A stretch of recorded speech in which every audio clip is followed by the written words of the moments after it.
ভাগ। একদা দুইজন লোক এক রাস্তা দিয়ে যাচ্ছিল। ওদের একজন পথে একখানা কুড়ুল কুড়িয়ে পেল।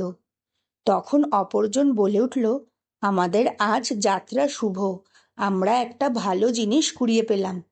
এই কথা শুনেই যে কুড়ুল পেয়েছিল সে বলে উঠল, আমাদের এইসব বলছো কেন? বলো তোমার যাত্রা ভালো, তুমি একটা ভালো জিনিস কুড়িয়ে পেলে। এরপর আবার তারা চলতে থাকলো। কিছু দূর এগোতেই তারা দেখলো যাদের কুড়ুল হারিয়েছিল তারা ছুটে আসছে।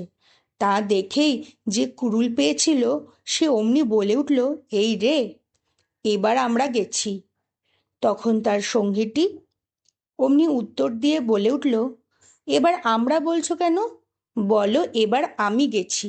মনে নেই কুড়ুল পাবার সময় আমরা যখন বলেছিলাম তখন তুমি কেমন ফোঁস করে উঠেছিলে?